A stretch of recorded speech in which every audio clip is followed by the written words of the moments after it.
Great. Hello and welcome, Natalie. It's really nice to have you here. I was wondering if you could just introduce yourself quickly to the viewers. Hi, Kate, and kia ora viewers. It's Natalie Waran here. I'm the Professor of One Welfare, and I'm based in New Zealand at the Eastern Institute of Technology, which is in sunny Hawke's Bay. And I am absolutely delighted to be part of the local organising committee for the 2021 ISS conference. Fantastic. And I understand you're doing a keynote speech, which is called Harnessing the Power of Education for Advancing Equine Welfare. Could you tell us just a little bit about that? Yes, so the viewers might see that we have 4 themed sessions, and so I was asked if I would do a keynote for the education session, and I think that might be because it's education, particularly in the animal welfare space, has been something that I've been involved with for quite a long time. But one of the areas that I've been particularly interested in is how you overcome barriers to changing behavior and attitudes, particularly when you're working in areas where there perhaps isn't any real knowledge or desire for change. So what I'm really going to be talking about is my experience of having worked in these situations where there's a lot of competing human agendas, a lot of competing agendas, and there's not really any motivation to change. And so how do you overcome all of that? How do you get people to acquire new knowledge and use it? Oh, really interesting topic. Really interesting. And so you're going to give us some ideas of how that might be done? Well, I'm going to give you some, I'll talk about my experience, but I think I'm going to draw on other people's knowledge. And certainly there's some research in this area. And we're quite lucky because there's an organization that's been going now for a few years called Human Behavior Change for Animals. And that's been a really good forum, I think, for exchanging ideas between the NGOs, the animal welfare charities, and also the human development charities about how they go about changing hearts and minds, kind of challenging some of the very long-held traditional beliefs and practices around the way that animals and humans are used within particular cultures. And they've got some quite strong sort of psychological change methods that they use. And of course, the important thing is actually trying to understand the audience that you're working with.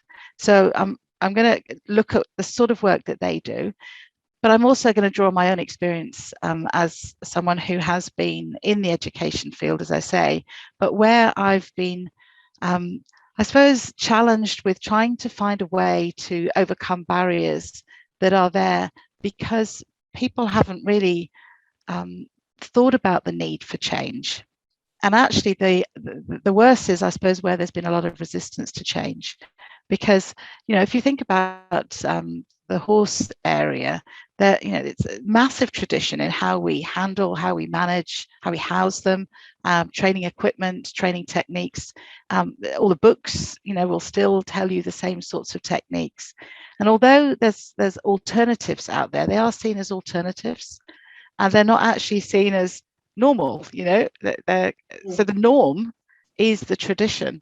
And so if you're going to really challenge the norm and change that, shift that kind of normal view of training and managing horses, you have to be able to get people to engage with the latest knowledge. And so then, education is really about a kind of systematic way to get people to engage with knowledge, to acquire new knowledge, to acquire new skills, and then to use them. And I think that, a lot of the time, if you look at how we educate, it may well not be that effective for what we're trying to do. You're trying then to educate all different areas or different sectors of equestrianism, is that right? Yeah. And also, I mean, you think about, I would say that I'm a bit of a digital dinosaur. You know, I come from an era that was, you know, go to the library and ferret about and look for books, and, you know, and stories that were told and information that was handed down. I went to, you know, riding school, and I was told to keep my heels down, and, you know, the mechanics of this and that. I don't think anyone actually sort of told me about the horse. No one ever said, look at its ears. You know, nobody ever told me about the animal that I was sitting on.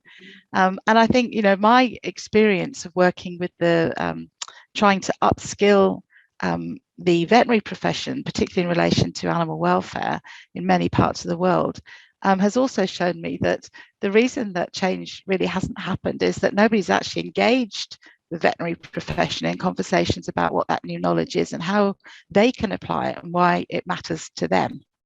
And I suppose, you know, one of the issues for, you know, for us is to really think about how do we engage people who are quite happy with the status quo? How do we form our education and our knowledge, sort of how do we relay that knowledge in a way that is accessible and relevant to a whole new generation of people who are, you know, they're ready to be taught, but actually it's easier for them to access the old stuff. And the accessibility is huge, isn't it? It is. And some of the experience that I've had that I'll talk about will be, you know, where we've kind of moved away from thinking about everybody needing to have a qualification. You know, because at the end of the day, it sounds awful because, you know, most of us, I think, sitting in this audience will be quite well qualified. But what did that equip you with? I mean, it probably taught you how to learn. It taught you how to find information. It taught you what good information looks like, and that sort of thing. It gave you a badge that says that you're now an expert, so you can talk about something. But it didn't actually necessarily change much about behavior because nobody's actually looked to see whether that intervention really did change something. Whereas if you target a piece of you know, knowledge transfer and you do it in such a way that is overcoming whatever the barrier is for that particular audience, and you make it accessible, you make it relevant, then you've probably got more chance of changing behaviors through changing knowledge and attitudes.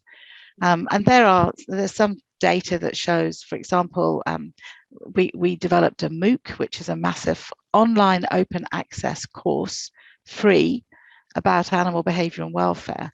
And we managed to reach hundreds of thousands of people all over the world in many countries because it was available to them.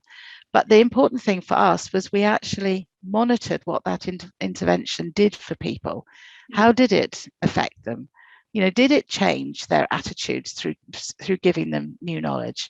And I think that's the important piece, is looking at how effective your educational intervention is so that you can get better at it. And are you going to reveal those results in your keynote? Yep, that's the plan, is to just show an example, you know, a few examples of this sort of work, so that, you know, hopefully it'll be something that certainly, you know, our organisation, ICES, will be able to use.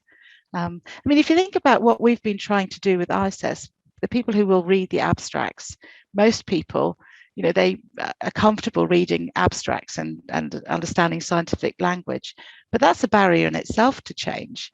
So, you know, trying to provide this, what we call a lay person's summary, which is basically just ordinary language, is important. And we've done that right from the start. I think the other thing we've really got to address is the language that we use when we're talking about learning theory. I mean, what does that mean to the normal person? You know, things like, you know, positive and negative reinforcement. These are words that we know get in the way, and people switch off. It's like if someone talks to me about pensions or mortgages, you know, my brain just goes somewhere else. So, you know, you've got to actually think about the language we use, and make that accessible as well. Yeah, so important. Oh, that's great. Thank you so much, Natalie. I'm very excited for your keynote. That's going to be terrific. And thank you for taking the time to talk to me today. Thank you very much, Kate, and kia ora, everybody. Bye.